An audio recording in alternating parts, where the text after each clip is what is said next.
You know what I don't miss at all? That horrendous week right before my period when I feel like crawling out of my skin and my skin is full of zits, mind you. Yes, PMS hits me hard, but now it's easier to manage with Estro Control by Happy Mammoth. Estro Control contains science-backed herbal extracts that help support hormonal health, especially during PMS. The way it does this is super interesting. The ingredients help support the liver where our hormones are processed, and oftentimes PMS symptoms are caused by hormonal fluctuations. Estro Control is also made specifically for women who are premenopausal, a time when, PMS can turn into a beast. I know this firsthand. So for a limited time, you can get 15% off on your entire first order at happymammoth.com. Just use the code DATEABLE at checkout. That's happymammoth.com and use the code DATEABLE for 15% off today. Yes, we all know the quality of makeup and skincare products are important, but have you ever thought about how you apply them is even more important for results? Since 2019, Anissa Beauty has been leading the way in creating vegan and cruelty-free makeup and skincare brushes that are safe for your skin and the planet and are designed to optimize the application and absorption of skincare products. Their popular Pinnacle Foundation brush has made such a big difference for me. I used to hate wearing foundation because it always felt so caked on, but with this brush, I can use so little product and it goes on flawlessly due to its patented triangular shape. Anissa Beauty's brushes deliver value and quality like no other. The same goes for their Pinnacle Skin Brush, which has completely changed how I apply skincare. I no longer use my hands to apply my products. Check out the Pinnacle Foundation brush as well as several other amazing brushes at anissabeauty.com and get 30% off site-wide with the code DATEABLE. That's ANISA beauty.com. And don't forget to use the code DATEABLE. Hi, I'm Yue Xu. And I'm Julie Kraftchick. We're active daters turned dating insiders. Here to dive into everything modern dating and relationships. Welcome to Dateable.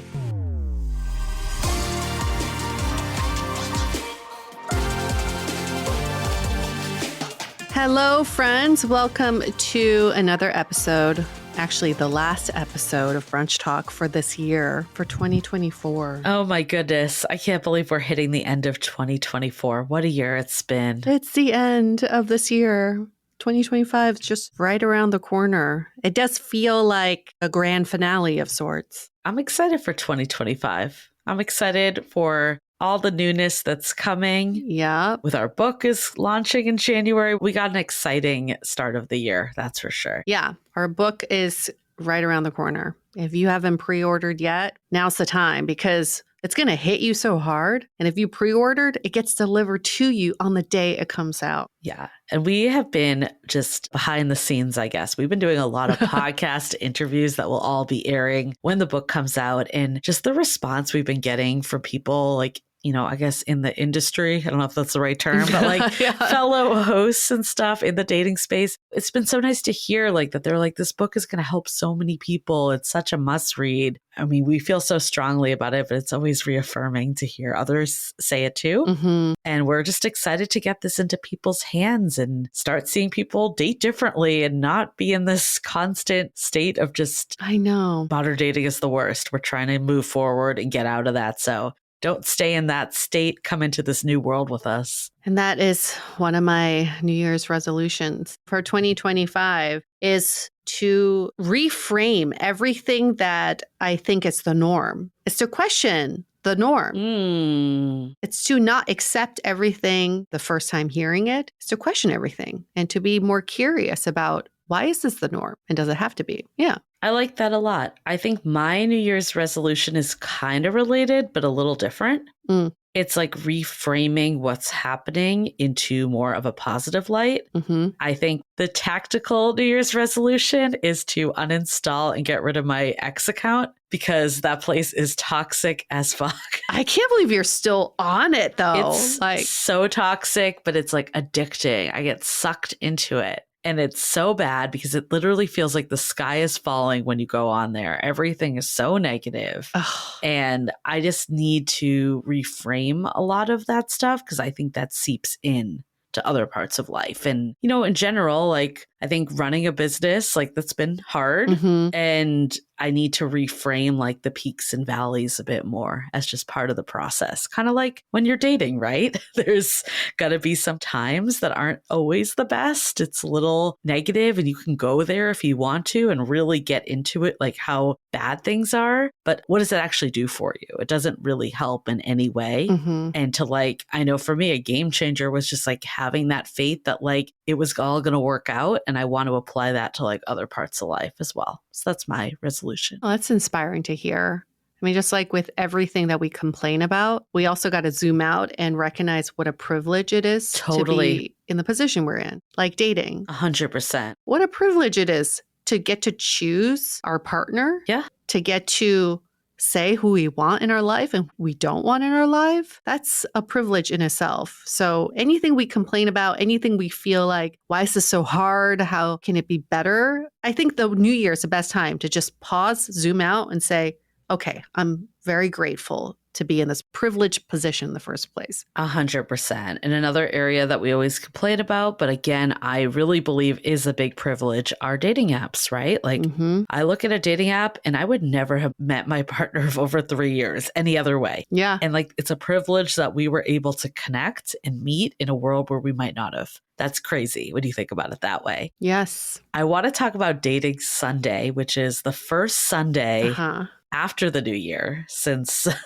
it's such a thing. And I want to get your take on it, Yue, too. So that would be on January 5th. Okay. That's the day. Mm-hmm. And this is basically like the Super Bowl of dating apps. Yeah. So I found this from last year, but according to Tinder, on this day, more bios are expected to be edited than ever, with 2,263 photos added every minute. Wow. Messages are expected to be up 22%, and likes are expected to be up 18%. Mm. So your chances of a match are set to be higher than ever. This was from an article of the very sophisticated and educational site Cosmopolitan. Oh, this yes. is where this came from. Yes. The Wall Street Journal of dating. Of our generation.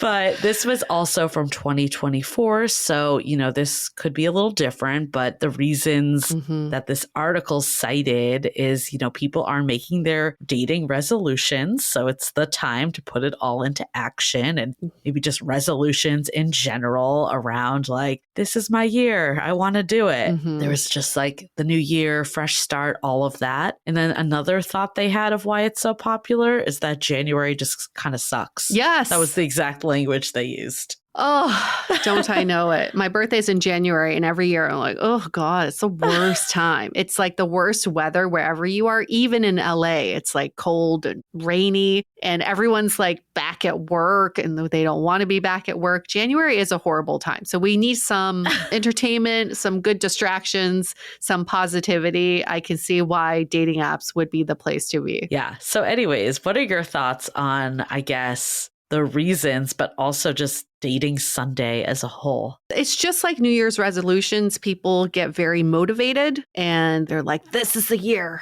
I'm going to find that somebody, you know, and then I like the spike in positivity on that day. I just hope it lasts. I hope people keep that optimism for the rest of the year. I am curious if they will see the same like impact this year, because dating apps, the rep is very different than I think last year even. Yeah. Like it feels like people are just like kind of over it. It makes me really sad because I am a believer of dating apps, but that feels like the vibe that we have right now. That being said, maybe people will come back on for that first Sunday. I think what's nice about it is, and we've talked about this before, is if you use apps, Sunday is a good day because that's when people are active.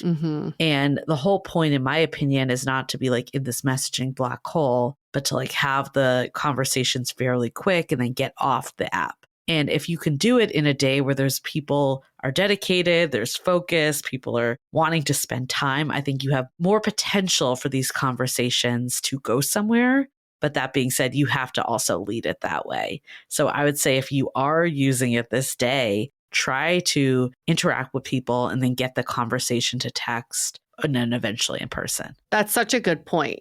So what we're saying is don't come on to the apps on that first Sunday and expect this new inventory to show up, fresh meat Right. that your person just was not on dating apps in 2024 and all of a sudden they're going to appear. This is your opportunity on that Sunday to reset your dating app behavior. Yeah. So that you can use it in a way that best serves you. So maybe on that day, you can establish, I'm only going to be on this for 20 minutes. I'm spending 30 seconds per profile. I'm going to look at everybody from the viewpoint of, would I invite them to a house party I'm having? You're not looking for your future wife or husband or whatever. Yeah. It's not that serious. It's just, does this person look interesting enough that I want to invite them to my house party? And then reset the culture you have around dating apps. That's like the best use of this time. I think my other fear of this day, where there's just so much activity, is that if you let dating app dynamics take hold of you, remember they are designed to keep you on the hook. That is the goal, is to keep you swiping and looking for more matches. Yeah. You need to talk to the people you're matching with. Don't just accumulate matches. I could see someone being like, I'm just going to get all these matches on this day. And then you're burnt out and you don't actually start a conversation with anyone. What does that do? Yeah. Nothing. I would rather match with someone, start talking to them, even though, yeah, there might be all these other people on there, but establish some conversations that could actually be dates. I would even challenge you all to, before you message someone new, continue a conversation with someone you have from 2024. Like, go back through your messaging graveyard. Yeah. Where did this conversation go? Like, it had potential. Pick it back up. It's not about finding new. It's about just a new mindset. Yeah. And of course, if they're not receptive, don't keep hounding them. No, don't. At that point, don't be a stalker. Yeah.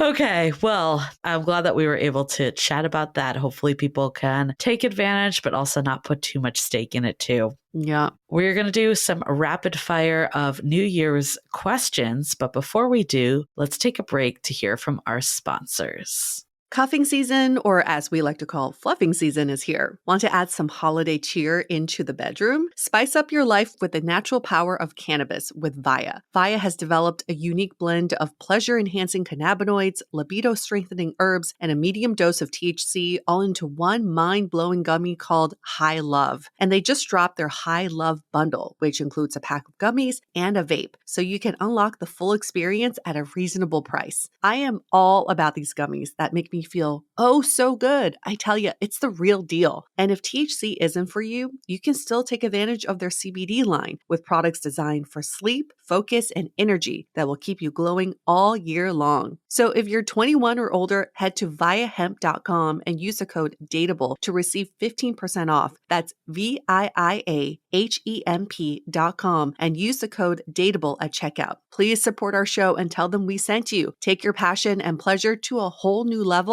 with High Love from Via Hemp. The holiday season is right around the corner, and I know the perfect gift that I will most definitely be giving this year. Osea's limited edition Super Glow Body Set. It includes 3 of Osea's best-selling body care products at an incredible value, packed in a box so beautiful you can skip the wrapping paper. This is gifting made easy. We've said it before on the podcast, but both Yue and I are obsessed with their new Undaria Algae Body Wash, which is part of the set. But all of the products in this set, the body wash, body oil, and body serum, feel like you're taking a luxurious trip to the spa. They just leave your skin feeling silky soft and unbelievably glowing. So maybe while you're at it too, you'll want to grab one for yourself. But hurry before this limited edition sells out. Give the gift of glow this holiday season with clean, clinically tested skincare from Osea. And right now we have a special discount for our listeners. Get 10% off your first order site-wide with the code DATEABLEPODCAST at OseaMalibu.com.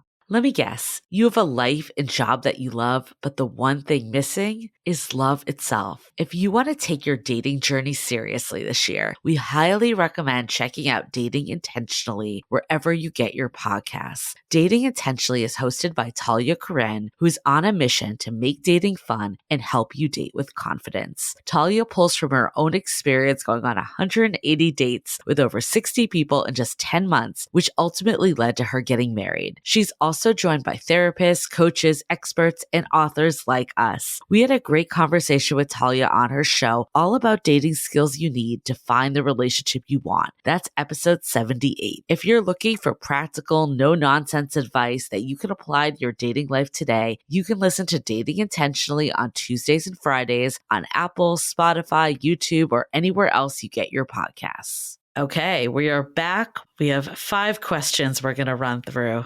First one, how can I set realistic dating goals for the new year? This is, I think, in line with actually what we were talking about. I think sometimes people can go into the new year and be like, everything's going to change. I'm going to meet my person like day 1 in January. It's like any New Year's resolution. What is it? Like most people stop it by the end of January. Yeah.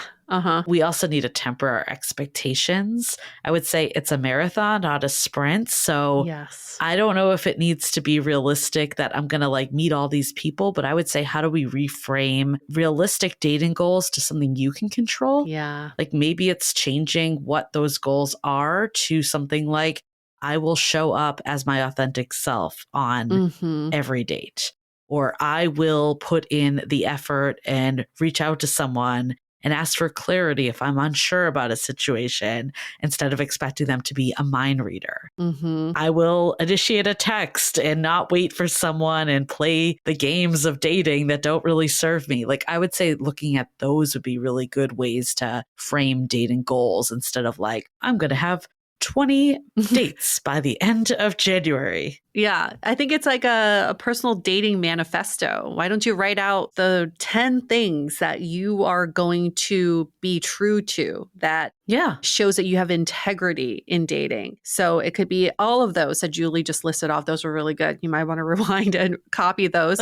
Could also just be like, I'm going to go into each date with the intention of learning 3 new things. Yeah. It's just like shifting your goals around what is going to serve you and not what you're hoping for like this fantasy or this story to play out, right? Use dating as a playground for growth, for expansion, for learning. Okay. All right. What are the best strategies for meeting new people in January? Ooh, cold weather time. I actually think this is the best time to do a house party, to propose some dinner party or dining out experience. I think a lot of people are looking for plans. There's less events happening. So why not take matters into your own hands? Yeah. Obviously, I'm partial to this a little because I had a company before Dateable called 500 Brunches, but there's something about bringing people over food together in small groups. Yeah. I think like in that world, it was like 8 people was ideal because you could kind of have a conversation with the whole group, but it also gave you opportunities to meet new people. So maybe there's something that you have like every friend brings someone else that you don't know. Yeah. And you get together for a dinner, or just maybe it doesn't even need to be under a dating context, but just like setting up events with new networks of friends. Like I was thinking about like how we used to have our tea time with, it was kind of a random group. And it was like UA's friend organized it. And then UA brought me, and then I brought another friend, and then her friend brought other people. And it was just kind of a random group of people, but it was really fun to like be around different people. And also like I'm thinking about the episode that we did a couple weeks ago with Harrison and Brandon about just expanding your network, because you never know who people in your network know that you could end up being introduced to and date down the road. My friend does this supper club once a month with her friends, but then they kind of rotate out a wild card chair, you know? Yeah, I love that. And so the 3 of them get together, and there's always like one newer person that they get to know as well. And it's over some like fancy dinner. Like they go to some of the best restaurants in LA. So they get to do something they already love and then get to know someone new. And I think that's something you can start. You don't need to be part of someone else's supper club. Start your own. Start your own monthly, weekly tradition so that you can expand your network. Also, I'm not going to give too many details away yet, but there may be some dateable meetups happening. So just going to put that out there. There may be. You're like the type of person who's like, I'm not going to tell you the secret. And then you just tell the whole secret. I'm not going to tell you exactly what happened, but here's what happened. There's no details here. Just planting the seed. Anyways, keep your eye out. Keep your eye out. This may or may not happen. Next question. How do I avoid repeating the same dating mistakes I made last year? Ooh, first of all, I think eliminating the pressure that you're going to not make mistakes. That's just reality, is that you're always making mistakes. As long as you learn from them, that they could be a good thing. But if you don't want to repeat the same ones, I would say this is the perfect time right now to reflect on the last year. Mm-hmm. What did you learn? What would you have done differently? I know, like, when I kept being with people that were like, I don't want a girlfriend, I realized that I would never stand for someone that doesn't, like, outright says, I don't want to be in a relationship. Like, why would you continue to like try to change that person and bark down the wrong tree? So that was something personally that I was like, this is a very glaringly obvious one that I can learn from and never do again. Yes. So do you have anything like that you could pull back on? I like this idea of having an accountability partner. Maybe you have a friend who also is in a similar boat. You two can list out some things you want to avoid this year and then keep each other accountable. I like that. Because sometimes I feel like when I do it myself, I'm a little bit more flexible. I really like that. Right? Like, oh no, that wasn't really repeating the same mistake. But a friend would say, yeah, that was repeating the same mistake. You're like, yeah, you did. You need someone to call your BS a little. Yeah, you do. You do. All right. Next question. How do I stay hopeful that dating will be different this year?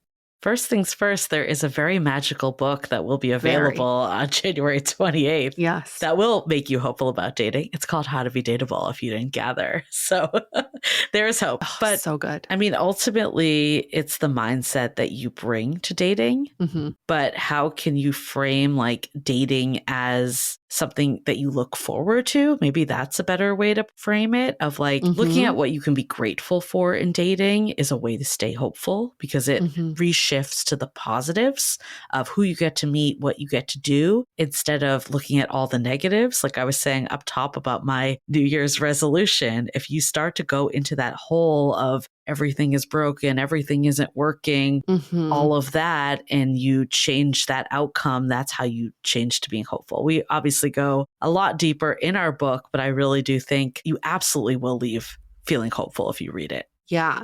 First is to define what does different mean to you. Because I think sometimes we're like, oh no, things are going to be different this year, right? Yeah. But what is different? What does that mean? And once you define what that different is, your actions will start aligning to that different outcome. I truly believe that. We act out of our belief system. Yeah. And if you believe that things are going to go in this one direction that quote unquote is different, then you'll be in alignment with that. You don't even have to work that hard. It's just going to work out for you. But first and foremost, gain clarity on what is the difference that you're looking for. How do you know? How can you tell when things are different? Yeah. And changing the metrics too. That will give you hope if you're looking at different metrics. Last but not least, question is it okay to take a break from dating at the start of the year? I mean, yeah, of course. You could take a break whenever you want. I think as long as it's an intentional break, that's what we've said before too. Like if it's just that constant cycle of uninstalling the apps, reinstalling, uninstalling, bitching about dating, not doing anything different, that doesn't really rejuvenate you. Yeah. But if you can take that break to reflect on patterns, to figure out like, what is it you really want?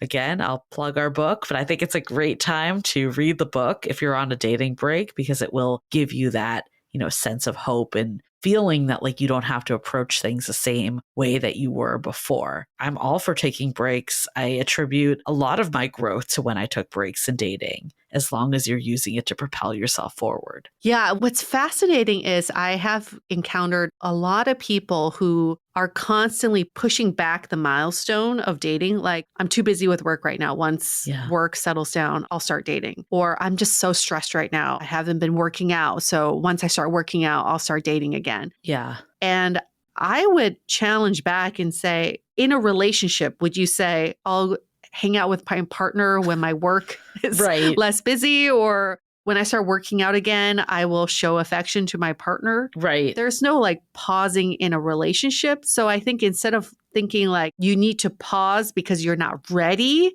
to date, think about how you can incorporate dating into your life as is, and how that would even play out in a relationship, because your life doesn't stop. That's such a good point, because I think we see people taking breaks a lot, but maybe it's just you need to lower the amount of time that you're spending dating. Yeah. Like, it doesn't mean that you have to go off completely, but like when I was dating before I met my partner, I was using dating apps like once a week. Like, I would go on Sundays because that's when there was the most activity, and I would basically like make that my day of using dating apps, and then I'd have like one day that I was using to like actually meet up with people. Yeah. So it wasn't like overtaking my life, and it felt really manageable. And it was, for the first time, I didn't feel burnt out by dating. Yes. So maybe another option, instead of going like cold turkey no, is just to think about like your dating consumption strategy a bit more. Yeah.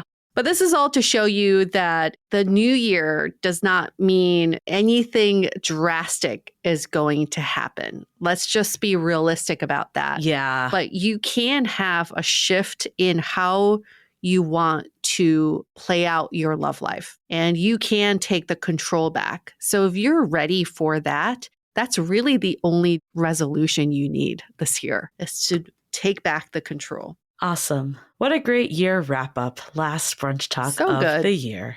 Wonderful. Well, happy New Year, everybody. We are not going anywhere, but now we can officially say, see you all next year. And come back for the off season. We will be back doing some really special episodes. We always love this time of year when we interview each other and do some other different unique takes. And keep your brunch talk questions coming, because we will resume those when the next season comes back in February. All right. See y'all next year. Bye.